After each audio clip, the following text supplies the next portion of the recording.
جیسا کہ تم جانتے ہو تم ایک منحوس پنچھی ہو، اور جہاں کھانا کھاتے ہو برسات ہونے لگتی ہے، اور تم جانتے ہو کہ سردیوں میں برسات کی رت نہیں ہوتی، تو تمہیں ہم اس جنگل سے نکالتے ہیں۔ بٹو اور بادل دیوتا۔ ایک دفعہ کا ذکر ہے، ایک جنگل میں بٹو نام کا سادھارن پرندہ رہا کرتا تھا۔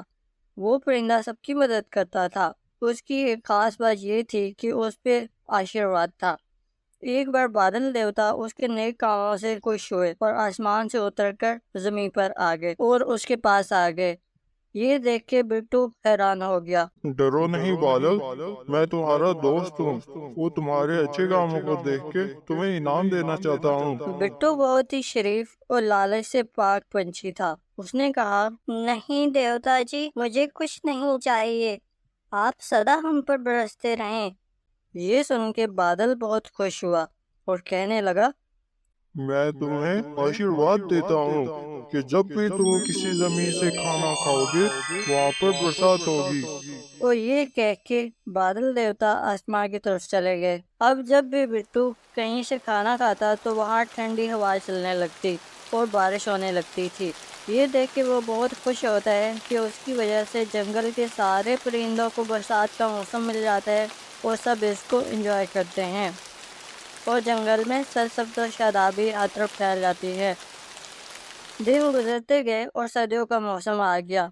اب جو کا برسات کے بغیر بھی موسم اچھا رہتا تو جانوروں کی برسات کی ضرورت نہیں ہوتی تھی، لیکن بٹو جب کسی جگہ سے کھانا کھاتا تو اس سرد ہوائیں چلنا شروع ہو جاتی اور برسات ہونے لگتی۔ اب موسم بہت اچھا تھا اور جانوروں کو برسات کی ضرورت نہیں ہوتی تھی، تو وہ بٹو کو برا بھلا کہنے لگے۔ سب پرندے اکٹھے ہوئے اور اس بٹو کو اس جنگل سے نکالنے کا فیصلہ کیا گیا۔ کالو نے کہا، ارے بھائی، یہ منحوس بٹو کی وجہ سے اتنی سردی ہے، اگر اس کو ہم نکال دیں تو بارش نہیں ہوگی اور موسم تھوڑا گرم ہو جائے گا۔ میں تو کہتا ہوں پہلی فرصت میں اس کو نکال دیں۔ سب جانوروں نے ہاں میں ہاں ملائی اور بٹو کو اس جنگل سے جانے کا فیصلہ کیا۔ شیر نے بٹو کو بلایا اور کہا، بٹو، جیسا کہ تم جانتے ہو تم ایک منحوس پنچھی ہو، اور جہاں کھانا کھاتے ہو برسات ہونے لگتی ہے، اور تم جانتے ہو کہ سردیوں میں برسات کی رت نہیں ہوتی،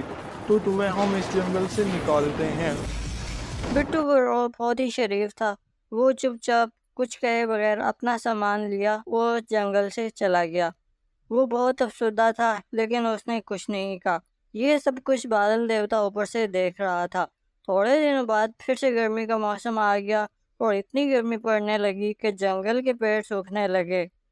اب بادل دیوتا کا دل بھی ہوتا تو وہ پھر بھی وہاں پہ نہیں برستا تھا۔ بہت سے پنچھی گرمی کی وجہ سے مرنے لگے۔ وہ بارش کے لیے بہت دعا کرتے لیکن بادل اوپر بیٹھا سب کچھ دیکھتا اور نہیں برستا تھا۔ اب ان کے پاس کچھ بھی نہیں تھا اور ان کو کیے کی سزا مل رہی تھی۔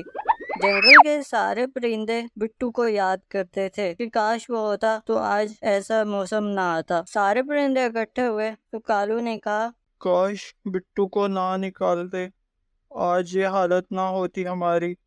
سب پرندے اور جانور اکٹھے ہوئے اور فیصلہ کیا کہ وہ بٹو کو جنگل میں واپس لائیں گے اور اس سے معافی مانگیں گے۔ سب مل کے دوسرے جنگل میں جاتے ہیں اور بٹو کے پاس جا کے معافی مانگتے ہیں۔ شیر بٹو سے کہتا ہے، بٹو بھائی، پلیز ہمیں معاف کر دو، ہم نے تمہارے ساتھ اچھا نہیں کیا۔ اگلی سردیوں میں ہم اپنا انتظام کر لیں گے اور آپ کو نہیں نکالیں گے۔ پلیز واپس آ جائیں، ہمارا جنگل سوکھ رہا ہے اور ہمارے جنگل کو پہلے جیسا کر دیں۔ سارے پرندے گرمی کی وجہ سے مر رہے ہیں۔ بٹو بہت ہی شریف انسان تھا، اس نے سب جانوروں کو معاف کر دیا اور کہا، ٹھیک ہے، میں آپ لوگوں کے ساتھ آنے پہ راضی ہوں۔ وہ یاد رکھنا، اللہ کی طرف سے دی ہوئی ہر چیز کا شکر ادا کرنا چاہیے، اور اگر تم لوگ اللہ کا شکر ادا نہیں کرو گے تو وہ نعمتیں جو اس نے دی ہوئی ہیں وہ واپس چھین لے گا۔